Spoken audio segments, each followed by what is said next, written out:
नमस्कार मेरे प्यारे बहनों और भाइयों। आज इस वीडियो के अंदर मैं आपसे अपना स्टडी रूटीन शेयर करने वाली हूँ कि किस तरीके से मैं पढ़ती हूँ और क्या-क्या चीज़ें जो है मैं अपने पास रखती हूँ ताकि बार-बार मुझे उठना ना पड़े, ठीक है? तो फर्स्ट ऑफ ऑल सबसे पहली बात तो ये सबको पता होगा कि अपनी वाटर बॉटल अपने पास रखनी होती है ताकि आपको बार-बार उठना ना पड़े इस चीज़ के लिए। ये मुझे भी पता है, ये सबको पता होता है, ठीक है? तो देखिए, सबसे पहले जब मैं पढ़ने के लिए बैठती हूँ तो वाटर बॉटल मेरे साथ होती ही है, ठीक है? और मैं एक स्टिकी नोट लेती हूँ क्योंकि जितना भी मेरा होमवर्क है, जैसे कि जो भी मुझे स्कूल से होमवर्क मिला है, वो करना है और वीडियो रिलेटेड जो भी मुझे अपलोड करना है, तो उसके बारे में मैं उस टाइम सोचती हूँ, ठीक है? जो भी करना है वो सब कुछ। तो जैसे कि मैंने यहाँ पे ये लगाया हुआ है क्योंकि मेरा इंग्लिश का जैसे कि मैं आपको दिखा देती हूँ इसे पास से, क्योंकि आज 11 डेट है तो 11 डेट पे इसे लगाया हुआ था और मुझे इंग्लिश में जो कुछ काम मिला था, जैसे कि इंग्लिश में मैंने चैप्टर नंबर 2 मुझे कंप्लीट करना था, तो मैंने कंप्लीट कर लिया है।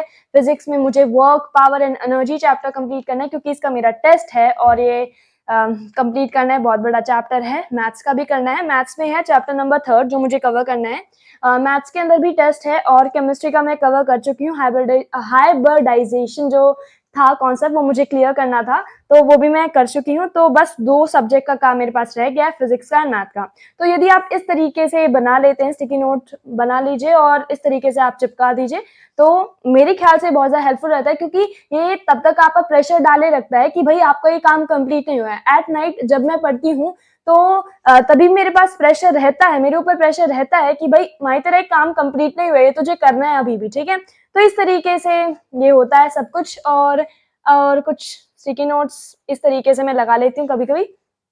अब बात आती है कि पढ़ती मैं कैसे हूँ, ठीक है? जैसे कि मुझे अभी कंप्लीट करना था द एड्रेस वाला जो चैप्टर है उसे एक बार मैंने कल किया था वो अब दोबारा मैं उसे एक बार पढ़ लेती हूँ क्योंकि मैंने उसके जो नोट्स हैं मतलब जो इम्पोर्टेंट पॉइंट्स हैं वो एक पेज पर लिख दिए थे, ठीक है? अब उन्हें मुझे पढ़ना है, तो चलिए हम उसे पढ़ लेते हैं। अब मुझे चैप्टर पढ़ना है द एड्रेस, तो उसको पढ़ लेते हैं। इसी तरीके से द एड्रेस की तरह मैंने the summer of a beautiful white horse इस चैप्टर के नोट्स बनाए हुए हैं। उसके बाद हमारा ये जो चैप्टर है, ठीक है, द एड्रेस वो ये रहा। द एड्रेस के बारे में थोड़े बहुत क्योंकि मैंने हाफ ही चैप्टर रीड किया तो हाफ ही चैप्टर के नोट्स यहाँ पे बनाए हुए हैं, ठीक है? इनको जल्दी से पढ़ लेते हैं। उसके बाद क्योंकि हमें बहुत ज़्यादा काम करने क्योंकि टेस्ट भी है, ओके?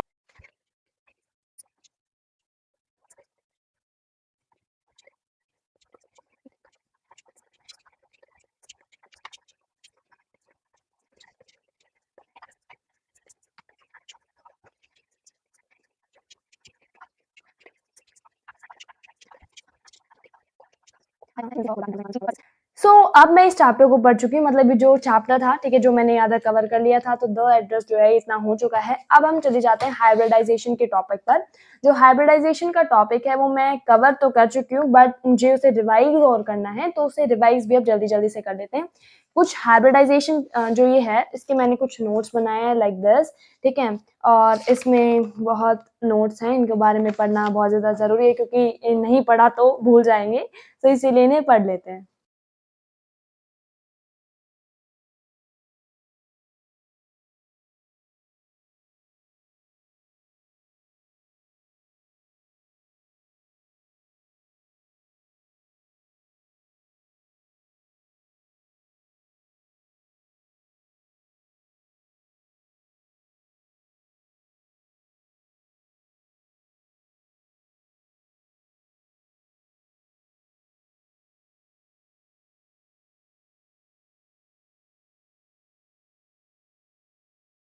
पेज मुझे रिवाइज़ करना था क्योंकि वो पिछला वाला मैं सुबह कर चुकी थी, ठीक है? तो मैंने ये जो चैप्टर ये जो पेज था वो रिवाइज़ मेरा हो चुका है। अब मेरे पास 2 काम बच गए कि फिज़िक्स का करना है और मैथ का करना है क्योंकि मेरा फिज़िक्स का तो टेस्ट है और मैथ्स का भी दोनों का टेस्ट है।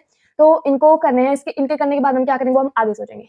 अब हमारा इंग्लिश का और हमारा खत्म हो चुका है केमिस्ट्री का, इन दोनों का काम खत्म हो चुका है, तो मैंने क्या किया है इंग्लिश के ऊपर बट नॉट केमिस्ट्री के ऊपर नहीं लगाया, ठीक है? बट इंग्लिश के ऊपर लगा दिया है, ठीक है? सो इंग्लिश के ऊपर मैं इस तरीके का आपको अगर दिख रहा हो तो मैं इंग्लिश के ऊपर पिंक कलर का इस तरीके से मार्क कर चुकी हूँ और अब क्योंकि मेरा केमिस्ट्री का भी कंप्लीट हो चुका है, तो मैं केमिस्ट्री को भी कट कर देती हूँ, ठीक है? तो मेरा 2 सब्जेक्ट का तो हो चुका है कंप्लीट, अब मुझे करना है फिज़िक्स एंड मैथ का, तो फिज़िक्स के लिए मैं अपना जो चैप्टर है वो ठीक है ये वाला जो चैप्टर है मैं अपना वो ले आई हूँ इसको कवर करने के लिए, ठीक है? तो ये चैप्टर है इस तरीके का, कुछ आप देख सकते हैं वर्क, एनर्जी एंड पावर, ठीक है? इस तरीके का मैंने इसमें कुछ बनाए हुए हैं क्योंकि हमारे क्लास नोट्स हैं और मतलब जो मैं पढ़ती हूँ तो इसी के अंदर लिख देती हूँ। फिज़िक्स का इतना ज़्यादा हार्ड होता नहीं है पर कभी-कभी लगता है, ठीक है? तो ये तो हो चुका है कवर।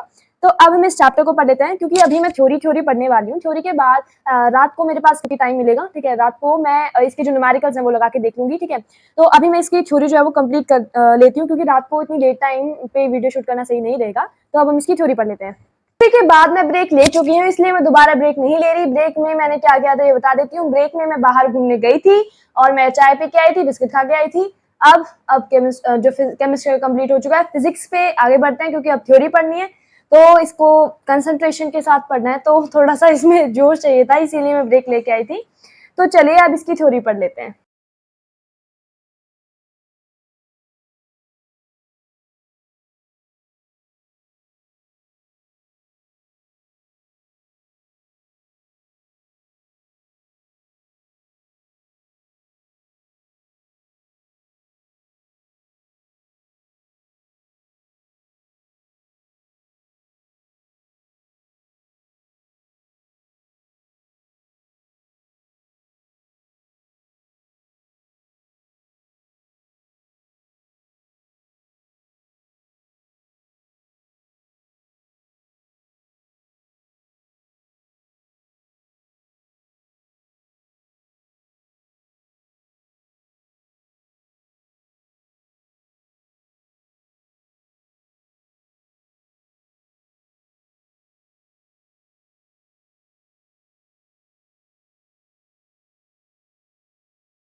अब हमारा जो ये था वो हम कंप्लीट कर चुके हैं, ठीक है। मतलब जो पोटेंशियल एनर्जी का जो मतलब पोटेंशियल एनर्जी नहीं, जो हमारा जो जाता था वर्क एनर्जी एंड पावर, ये हमारा जो है कंप्लीट हो चुका है। इसके बाद हमारे पास मैथ्स का काम बच जाता है। तो मैथ्स का मैं शायद सोच रही हूँ कि मैं रात को करूँ उसको, ठीक है। तो उसको शूट करना उतना पॉसिबल नहीं होगा, ठीक है। तो that's all for this video. This is how I study, this is my study routine. So अगर आपको अच्छा लगा हो, hope you like this video, and if you like it, so please subscribe and make me happy with your beautiful comments.